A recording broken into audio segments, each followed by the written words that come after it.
নাহমাদুহু ওয়া নুসাল্লি আলা রাসূলিহিল কারীম, আম্মা বা'দ। আমরা সকলেই ইবাদত করি, তবে যদি সবচেয়ে বেশি ইবাদতকারী হতে চাই অথবা সবচেয়ে বড় আবেদ হতে চাই, তাহলে আমাদেরকে কি করতে হবে? এ বিষয়ে তিরমিজি শরীফের 2305 নম্বর হাদিসে আল্লাহ রাসূল সাল্লাল্লাহু আলাইহি ওয়াসাল্লাম বলেছেন, ইত্তাকিল মাহারিমা তাকুন আবাদান নাস। এর অর্থ হচ্ছে, তোমরা গুনাহ থেকে বেঁচে থাকো, তাহলে তোমরা সবচেয়ে বেশি ইবাদতকারী হতে পারবে।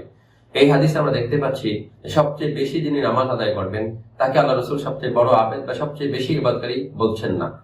অথবা যিনি সবচেয়ে বেশি রোজা রাখবেন, অধিক পরিমাণ রোজা রাখবেন, তাকেও আল্লাহ রাসূল সাল্লাল্লাহু আলাইহি ওয়াসাল্লাম সবচেয়ে বেশি ইবাদতকারী বলতেছেন না। অথবা যিনি অনেক বেশি সাদকা করবেন, যাকাত দিবেন, হজ করবেন, তাকেও আল্লাহ রাসূল সবচেয়ে বড় আবেদ, সবচেয়ে বেশি ইবাদতকারী আল্লাহ রাসূল সাল্লাল্লাহু আলাইহি ওয়াসাল্লাম এই হাদিসে আখ্যা দেননি। বরং আল্লাহ রাসূল সাল্লাল্লাহু আলাইহি ওয়াসাল্লাম এই হাদিসে বলেছেন, তুমি যদি গুনাহ থেকে বেঁচে থাকো, তুমি যদি গুনাহ থেকে বেঁচে থাকতে পারো, তাহলে তুমি সবচেয়ে বেশি ইবাদতকারী হবে, সবচেয়ে বড় আবেদ হতে পারবে। আমরা ইবাদত করি আলহামদুলিল্লাহ, নামাজ, রোজা, দান, সাদকা আমরা করি, কিন্তু এর সাথে আমাদের গুনাহটা অনেক ক্ষেত্রে চলমান থাকে। এক্ষেত্রে আমাদের সবচেয়ে বড় আবেদ হওয়ার ক্ষেত্রে এই গুনাহের চলমান থাকাটা অনেক বড় বাধা এবং অনেক বড় একটি প্রতিবন্ধক।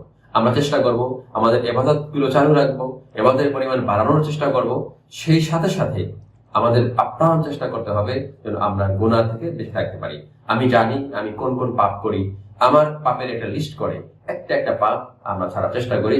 এর মাধ্যমে আমরা সবচেয়ে বড় আবেদ, সবচেয়ে বেশি ইবাদতকারী হতে পারবো। আল্লাহ তাআলা তৌফিক দান করেন।